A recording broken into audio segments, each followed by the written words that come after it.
So yeah, so just enjoy the need for speed. Been in Bangalore for almost 40 years now. I mean, that doesn't give you an idea of what my age is, thankfully. But yeah, 40 years in Bangalore. So I've seen Bangalore grow from what it was to what it is. And I still use um, use my diverse cultural upbringing to my advantage. So I'm both a South Indian as well as a North Indian, depending on how the situation is. So yeah, that's me for you who do not know me. Thank you so much. Supriya, on to you. Thanks, Payal. I'm feeling like the odd person out in this group, all talking about Bangalore. But yeah, so I'm a Delhiite, thorough Delhiite. Mother tongue is Bengali. My full name is Supriya Chatterjee Das. That's what it reads in the passport. Married to a Bengali also. So in terms of personal life, I have an 8-year-old daughter, and I'm still trying to find my passion. Still kind of looking for what I enjoy the most. Sometimes it's something and sometimes it's the other. So I don't really know what it is at this point in time. Professionally, I head the office leasing business for North India. And yeah, I think it keeps me a little busy. So that's great. That's Great. Lovely. So lovely to have you on board, all of you. I'm going to jump in right into the questions. My first question is going to be, again, for all of you, I leave you to choose the order. As individuals and women, how would you describe your personal and professional pivot points that have led you to your current positions? I'll take that question first, I guess. Sure. So I guess from a professional point of view, I think the pivot point for me was when I entered this industry. I had no clue. So at that point of time, and it still is, real estate was not the chosen battleground for women, and it still continues to be the case. But once you enter this industry, it just you fall so much in love with it that it's really difficult for you to get out of. And that's what I have seen. A lot of people, it is by chance that they entered here. The ones who've been in this industry for 10 plus years, it was just by chance. But then they have stayed on because of choice and not just chance. A lot of opportunities, a lot of especially if you like meeting people, you really meet a diverse set of people. So it just really makes your professional journey more interesting. And from a personal perspective also, I would say it was the same point in my life which was a pivot for me. I have always been an introvert, so never really liked to mix with people. I used to stay to myself and with my books and in my corner and in any of the surroundings that I was in. But this really made me into a professional extrovert, which I am now kind of carrying forward to my personal life as well. That terminology was coined by a friend of mine who really knows me well, who's a psychologist. He said, "You're a professional extrovert." And that's when I got to know that, yeah, that was also something that you could be. So lots of changes, lots of learning, lots of meeting, lots of people, traveling a lot. All of this, which I really like doing, is because of where I started in 2003 without having any knowledge of what I was entering into, but I don't think it was a mistake. So here I am. Great. Thank you. I'm going to use professional extrovert now. It's lovely. Yeah, I know. So I've got next. Yeah. Should I go next? Yeah. Hi. Yeah. So pivot points is interesting because every pivot point has incidentally come after 6 years, every 6 years. So the first one I remember. Yeah. So 2008 was when I got married, and the GFC financial crisis happened the same year. Yeah. And that's the year I actually joined real estate from banking. And that happened by accident, as Ramita was saying. I think most of us would have not planned to really get into real estate. It may have just happened by chance. What happened was that I was working for a startup that got bust. So I just, somebody that kind of referred me to this organization and my erstwhile organization. And I went to this office in Connaught Place, this one of the smaller offices where the lifts almost, gets broken down every few hours. And I just joined them. And after that, the Lehman crash happened. And I got married also 2 months later. And for 8 months, I didn't do any single transaction, no transaction at all. I thought, ab to ho gaya, I'll be out. And a lot of, incidentally, DTZ, a lot of people got ousted in the same year, 2009 beginning. And I was like, okay, now, you don't know which person is going next.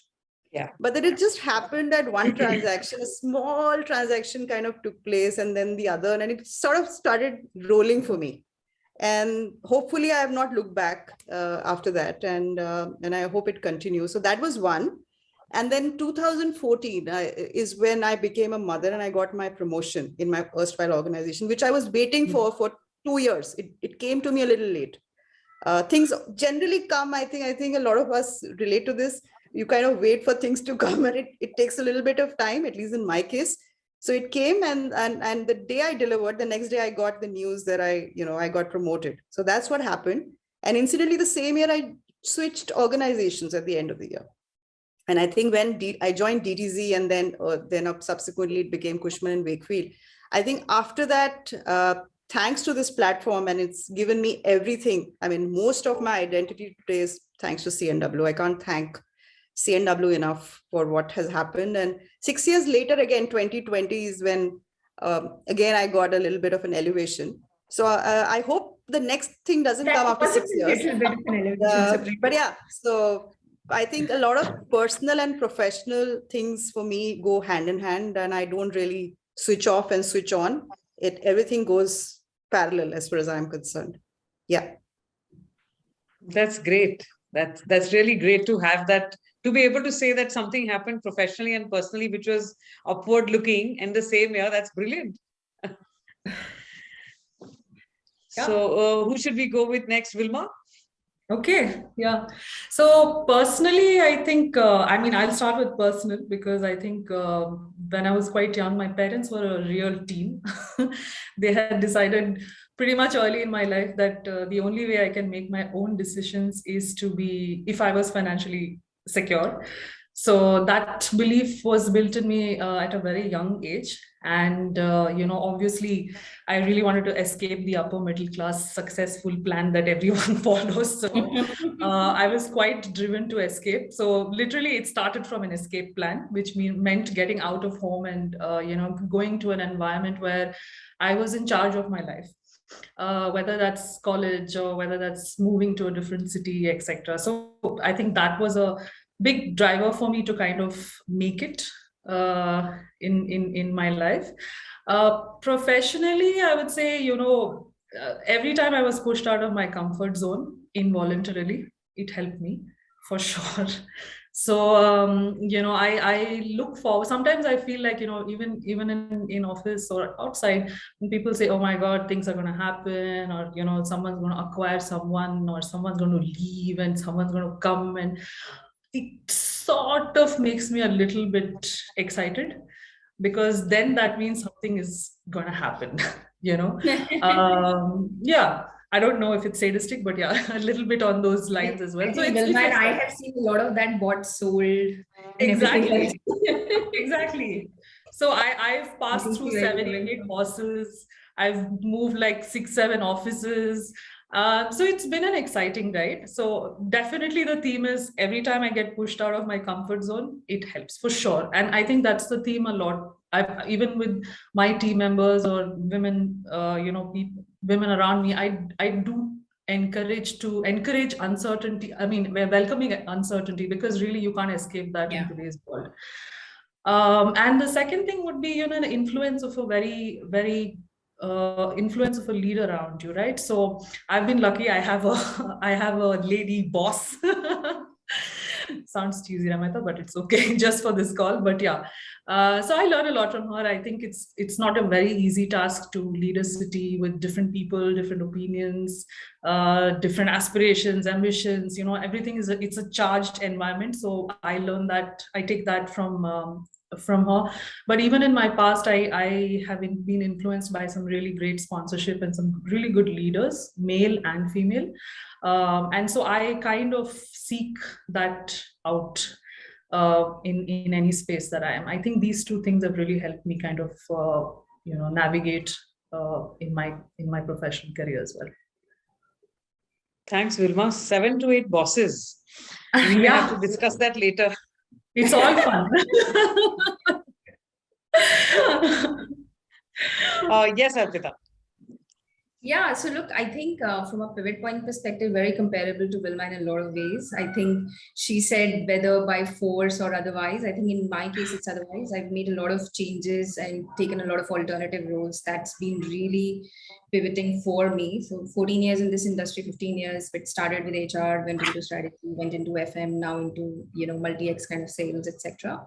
So multiple roles, but I think a real pivot point for me professionally has been something that's been really life-changing. A lot of us are really close to the idea of changing cities or close to the idea of moving to another city or moving to another country.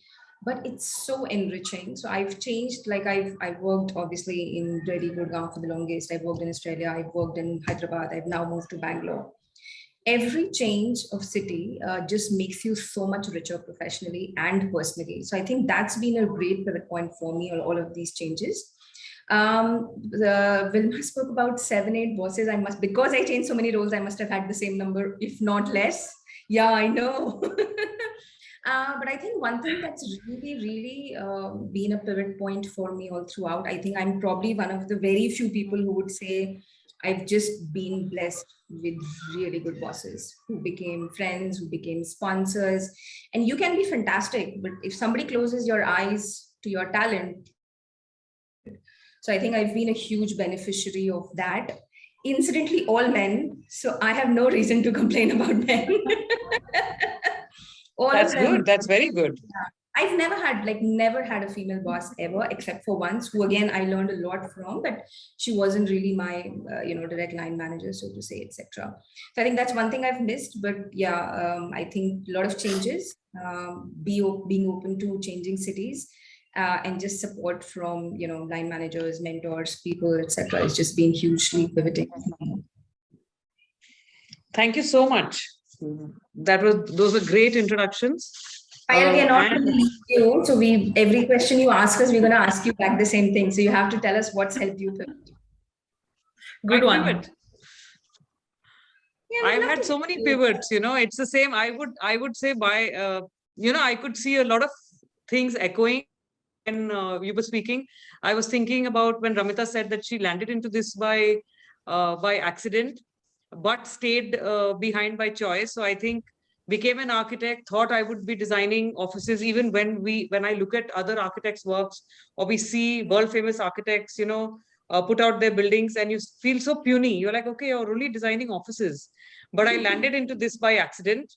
In my first interview, I was told you'll be doing interiors, and I was like, I'm not putting up curtains. I'm not an interior designer. But that was my understanding. I didn't know that I would fall in love with this industry, and I just love what I do. So, that 2002, my first interview and landing into corporate interior design was the biggest pivot point. I would say having my daughter another 4-5 years later was another one, because I was one of the earliest women in my studio to have a child. I had the dubious honor of being the first person who had become pregnant in that office. So I became like a novelty, and everybody would stare at me as I walked around with my big tummy. Moved to a new office, started bringing my daughter to work, didn't ask permission. But the good thing was we were all in smaller studios. Creative architecture studios are small studios, very less rules and regulations. So I made a lot of rules for myself. I created a space which was almost like home. And I think that benefited a lot of other people. And I got sponsors and bosses who let me have things my way. So I think these 2-3 things really made my life very, very easy. Good to know, Payal. Okay, so I'm going to go to the next one. I wanted to know how closely you work with each other. I know you've professionally told me, but do you really, all four of you within each other? Is there a continuous overlap, or you see each other at office parties or crossing the floor, or when you fly across India? So I think I probably am the odd one out there because I think Arpita, Vilma, and Supriya have been working together for way longer than I started working with them. So, but yes, I do have the privilege of working with Vilma and Arpita more often because they are in the same city. But that really does not mean that we are not connected to Supriya, because I think now with phone and Zoom and Teams, and we are really more connected with each other, and get to spend time over calls as well, because the pandemic did give us at least a little bit of time to connect on more of a personal level than just talking transactional and work. So yeah, something good came out of the pandemic, I would say, because I probably spoke more to Supriya during the, and sorry for that, I always make that mistake, and Supriya always has a problem with me for that. But yeah, so I probably spoke more personal with Supriya in the pandemic time than I was interacting with her previously. So but yes, and that's been my complaint to the HR exec. We need to meet more and interact with more people across geographies. And but yeah, I guess once things open up, I guess we'll be back to our normal routines and traveling and meeting more people and more colleagues across. But yeah, I know I owe you a coffee, Supriya. So next time I'm in Delhi, we're definitely catching up. Yeah, that's And being Supriya and recorded. Vilma, Probably meant a drink, Ramita. Well, I was just being politically correct. Yeah. and Supriya and Vilma, you're both in transactions. So do you have any overlap and collaboration, or is it Only when she wants to fight for fee share. Why? kidding. Why? Kidding. Just joking. No, I think No. just correcting Ramita. I think Ramita, I actually came into DTZ the same year that the Cushman merger happened. So actually, my interaction with Vilma and Arpita have almost. I mean, Arpita, of course, a lot more in Delhi, but I think we have spoken more after she moved to Bangalore. So the conversations, I think you just connect sometimes, as you said, I mean, during the COVID times, we connected, and it's just sometimes you just connect, and I think physical boundaries now are limited. I mean, there's no real physical boundary now. So it's just about the intent. That's all. Yeah, no, I think yeah, I work with, I mean, like I guess each one of us knows here that our success lies in as much as time that we put into each other. So it's a very clear sort of how do I say, sentiment in our industry. It's just normal. Like I have to spend time with Ramita, I have to make an effort to know Arpita, and I have to get to know the very fiery Supriya because It all sounds typical, Vilma. Are we so bad? She's saying it, I have to connect with Arpita. I have to connect with Supriya. Let me just correct that, because I think when we have these conversations about networking and male versus female networking, and this is, I think I've heard it in so many forums across, men are able to do this probably better because they've been doing it for centuries, I would say.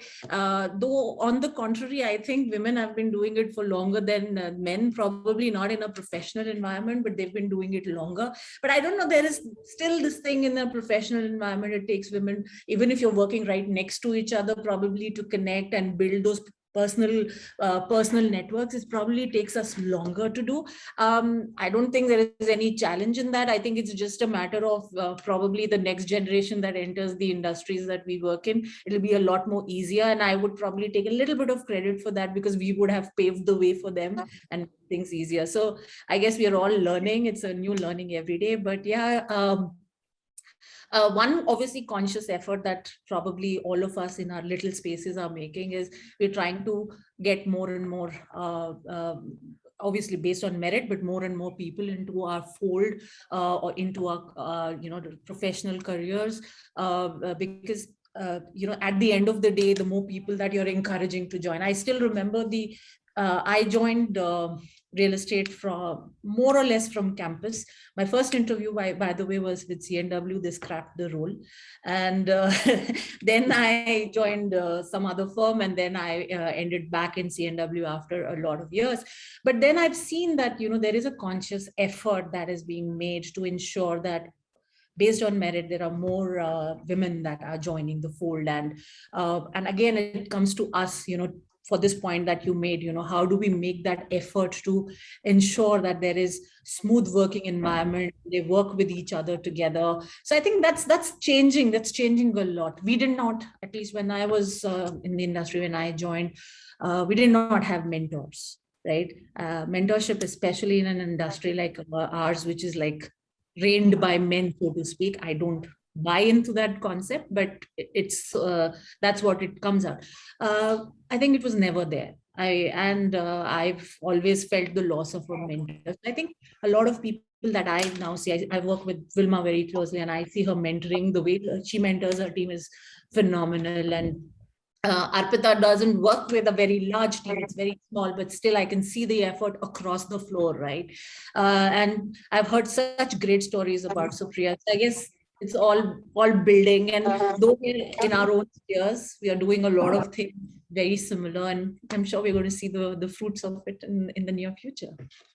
Yeah. And we have actually, we do, in fact, the point that you made, Payal, when I asked you as to why you chose us for this panel today, and you mentioned the word being inclusive. I think that's a very strong feeling around the organization. I don't have to think twice. If I have to go to Namita, or anyone for that matter, if I have to, talk to someone in the Delhi office, I do not have to go through layers and worry about being on their calendar and, all of that. So I think we have a great culture going on here, which is also quite helpful as well. Yes. I was telling you, Vilma, that I was exploring opportunities with IPCs, and from the architects from one side of the table to come to the other, it's a little difficult. But everywhere I asked for, just about what should I be doing, and they said, if you're going to an IPC, it has to be CNW. And I have worked maximum with CNW. I've always told the men folk, I don't know if there are any competition people here, even if they are, doesn't matter. I've been telling the industry at large that CNW is the best IPC partners to an architect. But then this was a huge endorsement that, the culture and inclusivity for women coming into this organization is so good. And now hearing all of you, I should have followed on that a little more in a concrete manner. CNW as a culture, Payal, I'll just like to add what you said. I mean, when we are also interviewing candidates, a lot of times, brands, of course, there's always a number 1, 2, and 3. But I think one thing that we score above the others is the culture. And it's just not women. I think overall, we are a very open culture, and it's not stuck up at all. And we know this, and other IPC friends also know this. And we all know right now, it's such a close-knit industry. Now we know what's happening in a CB or a JLL or XYZ. We respect all the IPCs, but all I have to say is from a culture standpoint, I think that is one USP, and it helps us to hire people also sometimes. Sometimes people just want to be valued, I mean, of course, money's rewards come side by side, but I think that people feel valued in Cushman. Yeah. No, and it's all over. Everybody had just one thing to tell me. So something is being done completely well, and you should continue with that. Yeah, all without hurting the sentiments of any men around us. Like Supriya said, I think it's inclusive for everyone. Yeah. Absolutely. I think the point is that ultimately the whole cultures feel one flows from the top. And the fact that, as all of us have said, it's primarily a men-dominant industry and all of that. And still we are saying it's so inclusive. So we actually, if we owe a lot of it to all the men in Cushman & Wakefield, because there's never we rarely have a conversation of we have diversity issue, we should do diversity training. We've never had, we don't talk about these things. These are things that because it should be done, of course we do it. but it's something But that it's so comes- ingrained. It's so Yeah. ingrained that it's default. Yeah. Yeah, we don't talk about, okay, these are the issues, that are the issues, this is what we need to solve, okay, we need to go out there and do something else. So I think definitely it flows from the top, it flows all across the firm. And because we're saying there's so many men in this industry, we obviously owe it hugely to all the men in this office who just make it special. Of course, there's competition.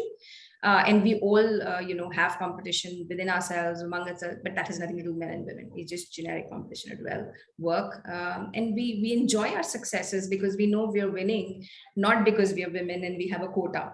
We're winning because we're best. Anyone who's the At the best. same time, Arpita, at the same time, I would just like to say that there's always room for more.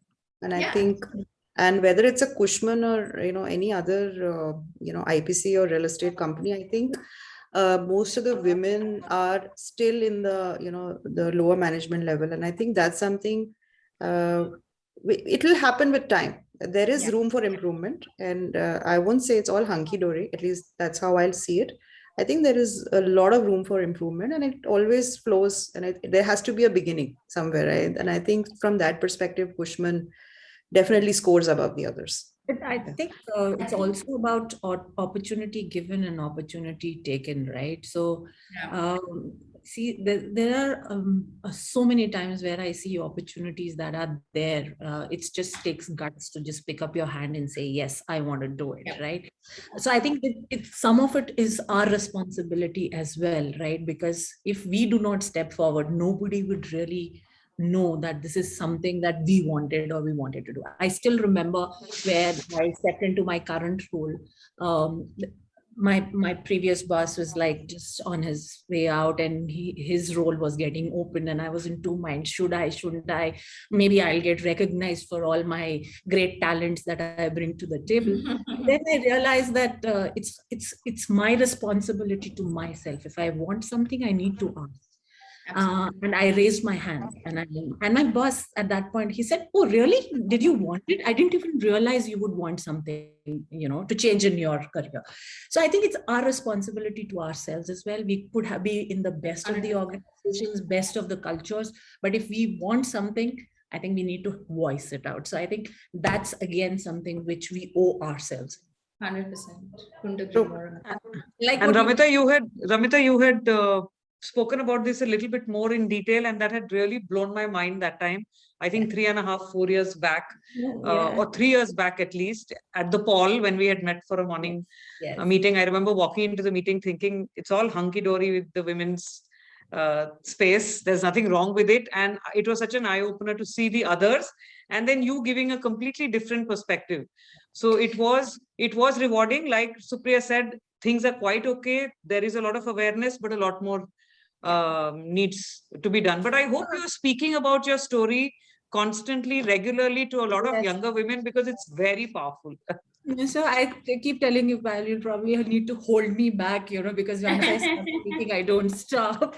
But, and again, I think probably Arpita will also kind of agree to this, is like, you really need to sometimes take very tough decisions. So 5 years ago, I took a decision just to uproot myself and go outside of India. I was probably at the top of my career at that point of time, and I would have moved from a very, very lucrative position to a not so lucrative, being from a revenue center to a cost center. But I think I owed it to myself to increase my professional horizons for me to take that decision. Good, bad, ugly, it was my decision. I think it was overall good, but it was my decision. I didn't have anybody to blame, and I really enjoyed the experience. So unless and until you really stick your neck out, you're not going to really feel the cool breeze that is, flowing outside your window. Yes. So, Supriya, I'm going to pick up on what you were speaking, and going to go to the next question, which maybe you and Vilma could answer for me. Actually, I've almost got a bit of the answer for my question, but I'm just going to put it out there again. It would be interesting to understand if the growth of women leaders at Cushman and Wakefield was organic or carefully planned. Now, carefully planned, now when I'm reading the question, it makes me feel like somebody's trying to do diversification numbers, and I hope it doesn't sound like that. And it looks like it's an ingrained culture. What I've been hearing from you, it's an ingrained culture and it's bottom up.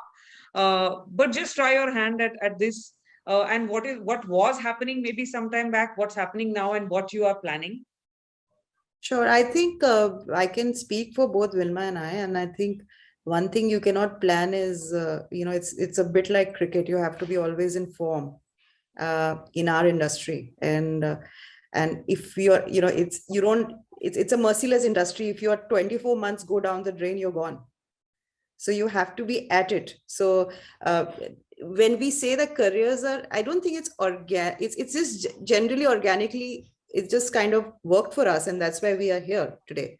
So you really can't plan that, after 5 years I have to reach at that position. What you can do is, as Arpita and Ramita were saying, that you sometimes have to make those risky choices. Sometimes they will pay off, sometimes they won't.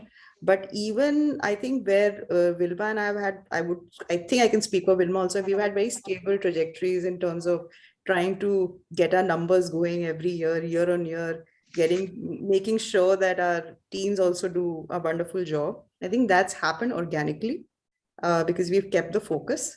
And somewhere we've been lucky also. And sometimes you just have to be at the right place at the right time. So I think, and how it used to be earlier, I'll actually, compliment North India. We were just talking about this last week, that all except one IPC, all the other IPCs is led by a women leader for transactions. That's And right. transactions happens to be the cash cow for any IPC at the end of the day. I mean, office leasing business is the most profitable business. Arpita, you're also part of it, so don't feel really bad about it. Why You would do I? both. So, No, you're right. so, And it's also the toughest business to stay standing. It's a very yeah. difficult business. So I think it's a bit like cricket, and you have to be always in form. And if you're not, you're gone. And I would say 24 months also is a very long time that I'm giving. If you've had probably 12 to 18 months, questions will start coming up as to whether you are the right person. Even if you've done 10 years of great work, it doesn't matter. So yeah, so I think it's all organic, and as far as North India is concerned, which is supposed to be a very male dominated region, it's interesting to see that so many women are heading the transaction. So perhaps I think there is some trait that is working for us. Right. Yeah. I'll maybe take that question as well. Sure. When you reach, so we are probably 5,000, 6,000, 12,000 people in India. When you reach a firm of that size, it's impossible not to have formal structures around to make things work. At the same time, a written policy or a written structure is not what ultimately make things work, right? So to your point on, does Cushman Wakefield have formal, informal forums which help women progress? The answer for that has to be both yes and no. There are multiple platforms. There are, and Wilma and I have been beneficiary of Young Leaders Program for 14 years. It wasn't a women only program, but it was a program that was thought through of that it needs to have a good balance and representation of everyone, whether it is everyone. And by that, I don't mean diversity of only gender, but diversity of region, diversity of functions, so on and so forth. So that is there. We have something called Women Integrated Network, which is again a formal network, but the success of that network lies in the informal relationship that flows through, all four of us are part of Women Integrated Network in Cushman Wakefield. So the answer to your question is yes, the career, if you have talent, there are structures, there are processes that kind of take care, give you opportunities to progress in the firm. Ramita is right. You have to raise your voice. You have to raise your hand as well, much like anyone else. But the point that makes it successful and that makes it work is that there are enough and more people in the system who care to spot the talent and then personally nurture it. I've said, of the 15 years that I've spent in this industry, I've spent 12 in Cushman Wakefield, stroke DDZ, which is where I was earlier. And I think that is what makes the difference. Not just the, of course, the Young Leaders Program, the Women Integrated Network, and the variety of policies that we have to support, to help women succeed, to make life easier for them. All of that, definitely it's there. It's market leading. The fact that we are voted amongst the best places to work for women, etc. It can't happen if you don't have formal structures. All of that's there. But the success of it lies in the informal network that flows within the firm, the informal, the culture that is within the firm, and the and the need that all of us as women and multiple men around the firm who take the effort of spotting that guy is good, that girl's good, that person's good, let's mentor them, let's invest on them. And I think that's helped all of us, and that's helped everyone here. So Yeah. that's I mean, just to add to what Arpita said and Priya said as well, I thought about this question a lot while it's a very tricky question to answer. But, as I see it personally, I think, growth, so to say, in any organization, right? Whether it's Cushman, Wakefield, or whatever other organization, I think it's a function of merit. It's a function of your own personal conviction. Because if you don't want to do it, no structure, no manual, no great leader, no one's going to get you there. Offer So it I to you think- on a platter. Yeah. Yes. And it's also about recognizing opportunities, right? Sometimes it's an art. And through my last, I think, I didn't know about this, but over the last 3-4 years, I've been focusing on trying to recognize opportunities, because that itself is a difficult problem.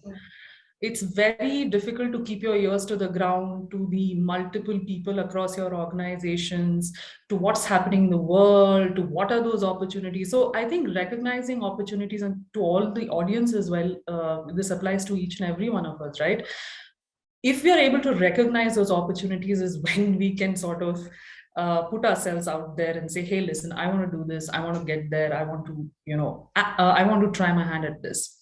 And lastly, but surely, as an organization, I'm not saying that companies like Cushman & Wakefield don't think about this. Definitely, there is a thought about it, because I think what they continually do, like Arpita said, is to spot people who are demonstrating value.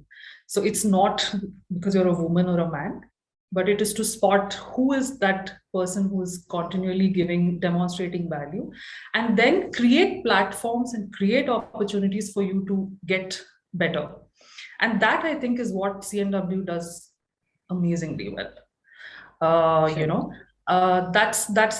think that's the cusp, and that's the really wonderful thing about this organization. And I've stayed here for 15 years. It's a long time for someone. I mean, when I talk to people in tech, everyone's moving like every 2 years, 3 years, everyone's moving for higher salaries, everyone's moving because I had a bad boss. But if you have to sustain all of that and still be in an organization, I think there is definitely something that someone is doing as a collective, to make that happen for us. Absolutely. Yeah. So I would say, I would say we are definitely an equitable organization, but there is a real focus. There is some effort to make sure that there is good representation, there's balanced representation, and that's what keeps it interesting. I mean, imagine if someone came to you and said, "Hey, I have a spot free," like you said, I have to tick my diversity quota, and we think you should be there. You wouldn't be very excited. I really want to stop you there, Wilma, for a minute. And I think you and I spoke about it once. Payal, I think both Wilma and I got a call for the same job. And the guy said, hey, there's this big position of a really reputed large organization, right? MNC client. And said, we have this job and it's a really big role. And, do you want to take it? And before we could answer, I'd say, by the way, it's a diversity role. Diversity role, you don't want it. You don't want a job where the only reason you're getting it is because somebody had to fill some quota. And that's why I always say diversity is not about meeting that tick number. It's it's not about getting people in the room. It's about inviting them to the party and letting them be a part of it. With you on that, Wilma, 100%. Nobody wants a diversity quota job. Yeah, we want to earn it too. We want to earn it. Yeah, when you can earn it. So I think there are two sides to every coin. We need diversity and inclusivity being spoken about in a proper manner all across, but then we don't want it becoming this. But this is giving rise to some follow-up questions. And I was thinking about Supriya telling me that almost all the bosses for North India are women for transactions.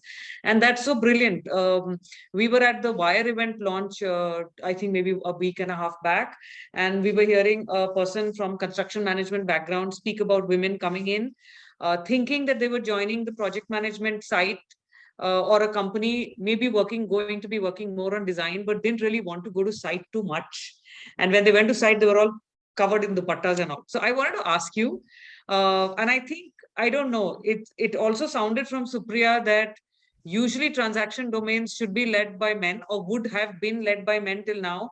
So it's a huge change that they are being led by women. Do you also see this in the non-female centric roles? Like, I know my industry very well. In architecture and design, mostly design is led by, there are a lot of women here. We actually have skewed ratios on the other side. We have very few men designers, and they'll be more on site, they'll be more on procurement, cost management, site management. So do you have something like this happening there also? Do you still see some representation which is more gender based, or is it all getting fluid now? I think, broking, as we say, I mean, what we do is actually office broking. And I think all of us do part of it or most of it. And I think it's a quintessential, you must have seen those movies, Khosla Ka Ghosla. And you see when you visualize a broker, he's sitting in this one dingy office with a telephone and, lying to his customers through his teeth. And that's that used to be the perception. And somewhere I think, at least I can talk about North India, I think it just happened that most of the women are leading those transaction businesses. And I don't think it was by choice. It was designed that way. It just happened. And it's been like that for the last 4 years, 3-4 years. So perhaps I think since we are a service industry, and I think a lot of HR elements are also part of transactions business, because changing an office or a house, I think they're the very, very important decisions of your life, right? And when you're changing an office, and HR plays a very, very critical role. And I think somewhere our, sixth sense, our empathy, and those traits maybe come into play. I'm just thinking aloud. I didn't think of it like that. But it's probably that way. And I mean, you see Ramita sitting in Bangalore, Arpita heading iOS, and not only in Cushman, and I think a lot of critical roles right now done, in other IPCs, like Charu is heading FM, part of FM business in JLL. And I think it just speaks volumes. And I think there are probably some traits, like multitasking is something that men generally can't do. And I know it's a stereotype, but yeah. I mean, we see it every day in our houses, right? And in our homes, and women are good at that. In the lighter vein, to break the stereotype of the guy sitting in a dingy office with, the tummy bulging out and the button Yes. speaking, kind of really break that stereotype, right? So we no way match any of those. So I guess that broken the stereotype. Absolutely. I'll Arpita, just conclude here by saying just one point, that I think, if we actually think deep, I think somewhere perhaps, some of us have those qualities, and I would not like to generalize as women. And I think, but at the same time, there may be some traits that make us do things differently, and maybe sometimes better. So maybe we can introspect. Yeah, I think all of us carry that, and we have to be thinking about it and making them work more for us. Understand that we are different, not trying to be equal, but we are different, and this is our strength. And maybe we have a weakness which is better with men, and maybe they can work on that, and we need to work on our strengths and make it better for ourselves. I absolutely agree. Yeah. So Arpita, you were speaking about the great place to work for women. Sorry, 1 second. I was saying, why try to be equal when you can be better? Oh, lots of slogans like those. Yeah, I know. True. Okay, sorry, I interrupted you. Yeah, no. So I was saying, you were mentioning that you have all those accolades, and I won't call it branding, but you have. It is a great place to work for women. So all of those things are there. But do you really advertise this fact to clients? Are clients expecting to hear this? That equal opportunity employment, and any of the other things in your day-to-day workings, and when you meet clients? So, culturally, Cushman Wakefield, you work with all the IPCs, etc. Culturally, Cushman Wakefield is not a firm which really wants to throw their weight around, show the flash, tell how great we are, etc. So culturally, we are not that DNA. That said, I think we all realize that sometimes it's not about showing yourself off, but when you talk about these things, it really helps set a standard for others to follow or for others to take inspiration, etc. So do we do it because we want to show off how great we are? Absolutely not. Do we do it because we think it's important to raise the awareness on the subject? Yes, absolutely. Do clients want to hear about it? Absolutely, because it's something that everyone wants to talk about, right? So yes, we absolutely talk about it. In the last couple of years, we've obviously taken a lot of effort, to advertise these things. These are things that we all felt proud about, but never spoke, because generally I would like to believe a little more humble as culture. But I think we've all realized that it's important to talk about these things. Yes, we advertise, we talk about it in various platforms. We've set up more, we are participating in more and more such competitions, events, etc. Not just to come out flying shine, but also, when you go to these kind of platforms, you learn what more can you do.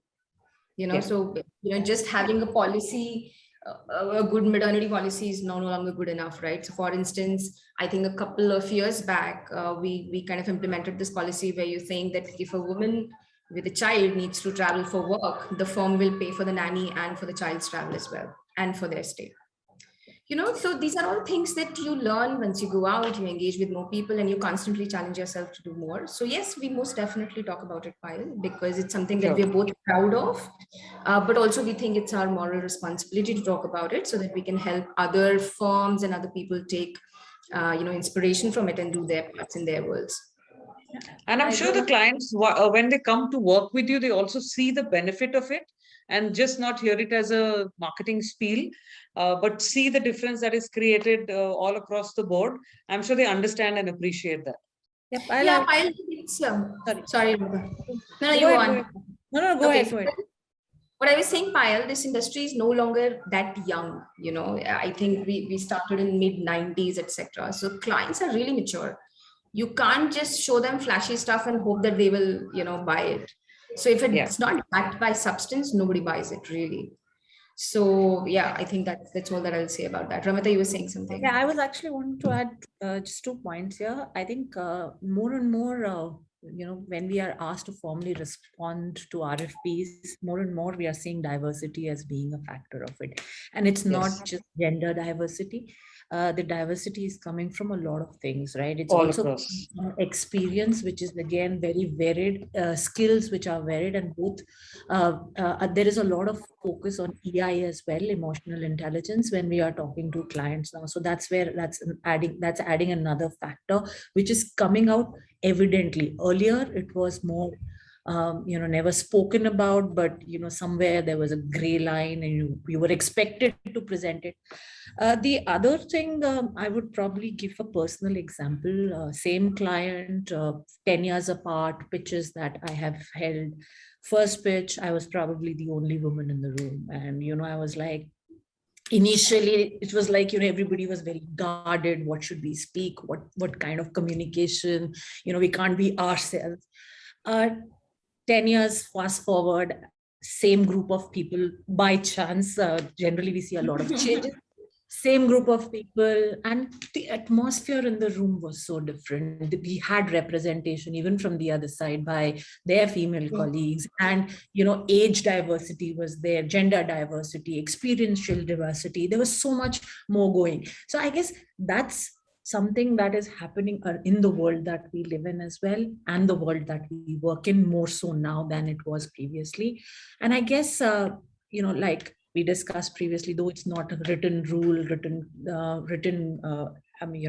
demand from us to do something, but culturally it has been ingrained into us, and that's what we are following. And I'm proud to say, probably with the teams that we have here, all teams have got probably more women in the teams than men, so I guess that's purely on merit. There is no diversity quota that has played a role in, people who we work with.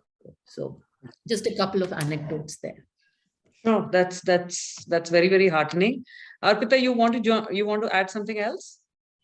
No, I think we're good. As Ramita was talking about it, and since you asked about clients, something that came to my mind, Payal, since you're from an architectural background, a lot of clients have started talking about sustainability, right? They want sustainable offices, etc., etc. Will they spend 20 crores extra to make their office sustainable? The answer is no. Similarly, a lot of clients have started talking about diversity. Will they award us a job only because there were 3 women leading the pitch? The answer is no. So the good thing is that yes, everyone's talking about it, which is really the best thing that could have happened at this point in time.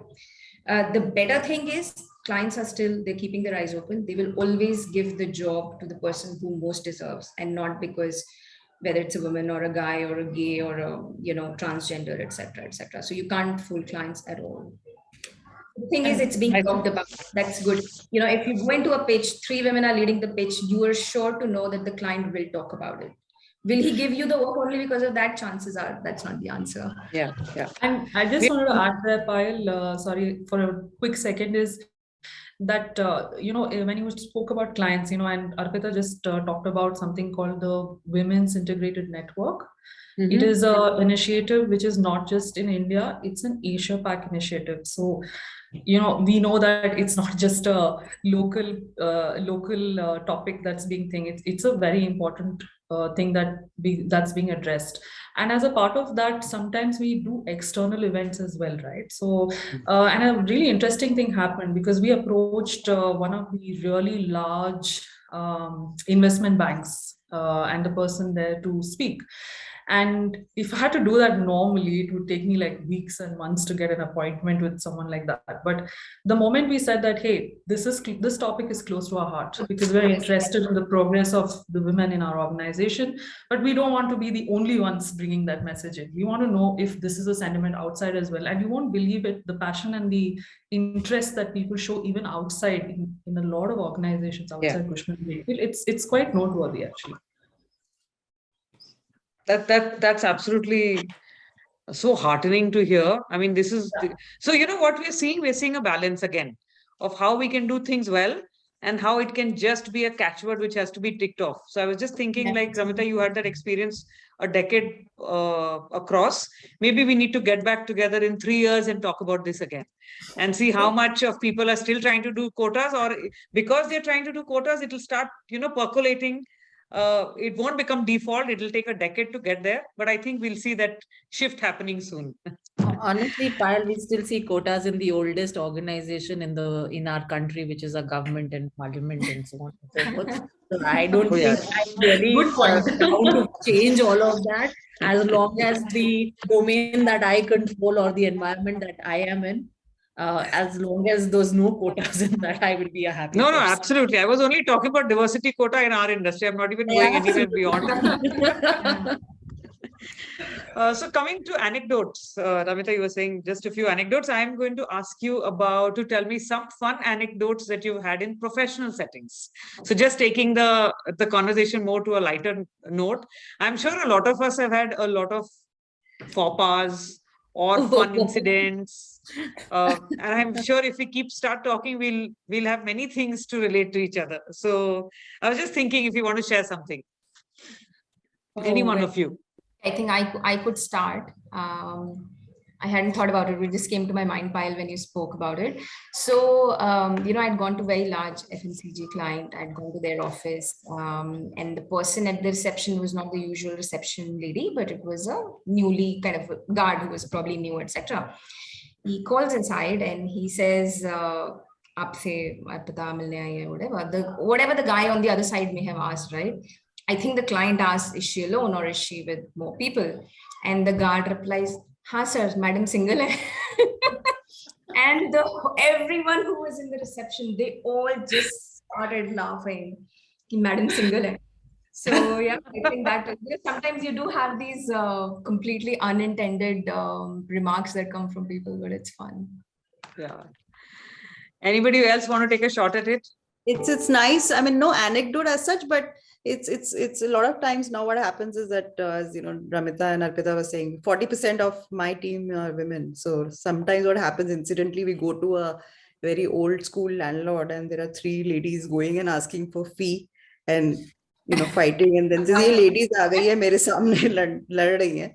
So I think there is this mindset change that is slowly coming in, where women can be brokers and they can be aggressive and they can ask for fee, and so I think those things happen very frequently with us now. Yeah, I can share one file, but that's between me and Ramita only. Ramita bought a beautiful, shiny, new, beautiful Mini Cooper car and parked it in the basement. And someone nicely ran a key across it and made a big scratch on it. Oh And my Ramita God. came fuming to the office, and she said, "Whoever has done this is going to come with a broken leg. Uska pair toot jayega." And the very next day, I had a fracture on my leg, and big cast. And I walked into the office, but and the shame, I mean, the hall of shame that I had to, I mean, everyone was just looking at me saying that, I think, you scratched the car. Where's the key? Where's the key? Yeah. But yeah, that was a funny incident. But did you find the person who did it at all, Ramita? It was Vilma, of course. No, come on. Arpita. But in a way, it was good, Payal, because I have this superstition, right? If I don't damage my car within the first few days, then I'm very careful driving it on the road. So I think whoever did it, Vilma, really helped me overcome the fear. See, that's why the law says, right? What do you say? Innocent till proven guilty. Yeah. I'm now thinking one thing that must have happened with all of us at some stage or not, because I think all of us are whiskey drinkers. So, typically when you would go meet someone and you would order a drink, and if it's a guy and a guy orders a soft drink or a juice, and you end up ordering a whiskey for yourself, typically always the bartender or whoever's serving would come and he would keep the whiskey in front of the guy and the juice will come in front of you. Always happens. Yeah. Anyway, I'm just remembering something. I don't know why I'm volunteering, but this is coming to mind. This is 2008, working on a large site, DTZ as my partner. So there was a junior PM over there. And I had I think we had an unscheduled site visit or something like that. And one of my juniors comes and tells me, she's this tall girl. She was wearing a short skirt, a formal skirt. And she says, Payal, this person just took me aside and he said, from tomorrow, don't come wearing a short skirt or something like that. And and there are times, and this is more of us as women also, you do hear comments. And at that time, you don't know what to say. Your tongue gets tied. And when you come home and for 2 days, it just sticks in your head. Why didn't I say this? Why didn't I say this? Why didn't I say this? And she was fuming. She said, I should have said something. And I thought in my head that, the poor guy is just doing his job. And we just let it go. And I think another half an hour, we're completing a site round. So by that half an hour, this person is walking next to me and he says, Payal, what, from tomorrow, can you tell your site people? So I was like, and I sometimes have a very bad sense of humor, and I don't know when to have humor and when to not use humor. So I just turned to him and I said, what? Those are just bichara carpenters, yeah? Unka din ban jayega. What is your problem? Let it be. And in my head, it was this girl's voice ringing and the fellows looking at me. And from the next day, we were all in our jeans and boots, and we made a particular, we were extremely careful not to do it, but things just pop out of your head at the most random of times. Yeah. So we are in a very, very high stress job. All of us know that. I don't know when our day ends, when our day starts, because we get up looking at WhatsApp. We are looking at WhatsApp or whichever other intra office chat that you have. I was hearing from Ramita that Ramita has this need for speed. So Ramita, if you can just let us know what you do, and from the others also, what do you do for de-stressing? Because I think that's a big part of our own wellness, if we need to be productive at work. So I have two very diverse interests when it comes to, de-stressing. Whenever I can, I love cars, and I have this very weird thing that I have to be something unique about my car whenever I buy a new car, and it's always to my detriment. It always is an impulse buy. I don't know why I always impulsively go buy a car. So that's such a such a cheap interest, Namrata. No, it's a very Poor man's hobby. exactly, yeah. So yeah, like I said, I just pick up my car and just go out and de-stress, and loud music, and that's where the North Indian me comes up, right? You know, there's this whole woofer, and if it's the Mini, the roof is down because it's a convertible, and that's where the speed comes, and that's where I am myself. The other diverse interest I have is I paint. And that's like complete Zen time for me. And, you know, just get into my room and just nobody disturbs me at that point of time. It's, I mean, I'm not a professional painter, and what comes out of is really not worth even seeing by myself, but you know, it just de-stresses me. It just takes out whatever is in my mind at that point of time. So Yeah, whenever it's I only the process of reaching that stage of mind, right? yeah. And I think because of the, like you said, you know, the hectic lives that we lead, the stresses, especially in the month of December that we have, which is just around the corner, I think that's really helpful. Thank you so much. Supriya? Yeah, so for me, I think, you know, as we say, zehar ko kaata hai, the stress of office gets kind of balanced out with the stress at home. And my 8-year-old, whatever she wants to do for that 2 months period, everything has the hobby is only limited to 2 months. So some time back it was playing the synthesizer. Right now I'm trying to teach her, where I have 2 left feet. I'm trying to teach her a Bharatnatyam dance for a thing that is coming up in our school, which is going to be online. So I think it really depends, and I think it's a full-time job. My job is a full-time job, and at home with my daughter is also a full-time job. So whatever, I'm kind of busy with her all the time. So yeah. She's your de-stress magnet. Well, as I said, I think she gives me a lot of stress. So sometimes I forget all my stress of office when I go back. And at the same time, when I have to run away from her for a while, I think office becomes the safe haven for me. So as I said, it keeps getting balanced out. But before pandemic, it used to be whenever we could travel. I think travel was something that I look forward to. Hopefully things open up. And I think all of us need a good break. And yeah, but I generally in our trade, you know, you really can't switch off from the world. It is, you know, in 24 hours things, and sometimes you're sitting and nobody calls you. The phone is completely dead silent. And all of a sudden you take a nap on a working day and you just want to, those things happen to us, right? And you pick up the phone and you've got like 20 missed calls. So very, very unpredictable. Our work is super unpredictable. You don't know. So, but on the weekends, I think we get some time off sometimes. And we still find our work so rewarding, you know, so kudos to us. It is very, very rewarding. There are highs and lows, and there are super highs and super lows at the same time. And I think one thing that I was just thinking about it while all of you were talking, and one thing that probably has made us successful, you have to have patience in our trade. Patience is one virtue, and you have to take your, you know, lows up your chin.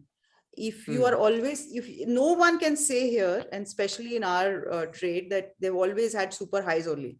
It is a brokers and you know, transactors always have an upward curve and a downward curve. You have to keep your sanity and a stable mind, and you have to keep your chin up in the lows. And actually your lows only determine how well you will do and how good you will be in your highs, you know. So I think that's very, very important. That's one virtue, I think, not only for women, but men overall. I think one trait that, because highs and lows will keep coming your way. Sure. Wilma? So I think, I mean, usual hobbies, reading, music, but like mostly I think, you know, I'm surrounded by a lot of people in the same age group that I am at work or, you know, with my friends. So I really enjoy sometimes taking time out, spending, you know, with a child, because it really teaches you a lot. And sometimes I spend it with someone who's a real senior citizen, like, you know, like an older person, because I feel like their conversations are so outside of what is generally running in my mind. So it's kind of refreshing. I also believe a lot in the Indian sciences of Ayurveda, yoga, etc. So I spend a lot of time thinking about how I can improve my health with that. So I do practice that regularly as well. But my most exciting and most passionate, and where I spend most of my money also is in travel, because I just love learning from new cultures and things like that. Yeah. So yeah, Great, that's great. pretty much what I do sometimes. So Payal, sorry, but I actually have another commitment. Sure. So I will have to jump off the call now. Okay, I think we're all done. There was going to be a surprise question, but that's absolutely fine. We're almost all done, actually. Just Arpita, to hear from Arpita, and then closing remarks. Okay, super, super. Okay, cool. So I was thinking, Payal, what do I do to de-stress? I'm generally not a stress head person. So I don't take, I think the only thing I do for not being stressed is I don't take a lot of baggage at all. So anything, for example, even when you were talking about that guy who said skirt, madam ko bolna agle din nahi pehen ke aayega, I would just rationalize it in my head saying, okay, chalo, safety ke liye keh raha tha, chodo. So I would always find a reason to rationalize whatever is happening and get over with it. So I'm generally not a person who carries baggage. How I don't stress is just whatever's on my mind, I would just say it and get over with it. So I would tell that to my team, my colleagues who know me really well. If something's on my mind, I'll say it, get over with it. That's it. So maybe I give stress to people, but I don't take a lot of stress myself. But generally speaking, if you are asking what I do outside of work or what do I enjoy, etc., etc., much like Vilma, I think said, love travel in all formats. I love traveling alone as well. It's really liberating when you travel all by yourself, all alone. Just before COVID, I went for like a 17-day long US trip. I don't think anyone goes to US alone. I did. So travel helps greatly. I really enjoy tennis, swimming. Supriya just started learning Bharatanatyam ever since I moved to Bangalore. So I'm learning as well. Maybe you can teach my daughter. I said I'm trying to learn. I don't know if I'm anywhere close. So yeah, I enjoy doing a lot of these things. That keeps me busy. But yeah, once in a while, when you do get stressed about something or something's not going right, etc., it may sound very preachy, but meditation helps greatly. So just getting up early in the morning, and you don't have to sit and not do anything or not speak, etc. Just get up early in the morning, go for a long walk. It just helps clear the head so much. So I think that's all I do. So I can't give you tips on managing stress. I have no idea. No, I think this is brilliant. In fact, a lot of these questions which we have, or a lot of the pieces that we've spoken about, have taken care of all my surprise questions that I wanted to pose to each one of you for the other. Because I was That's going to, one of my Payal, questions was, just because Supriya is going, you're not going to ask us. Yeah, I think it's a very interesting chat. You should continue. You guys should continue. I'm going to read them out. The first one was, who amongst the other speakers has been at CNW the longest? One single shot Vilma, but otherwise me and Vilma both. Yeah. Okay. So it was supposed to be a quick question to somebody.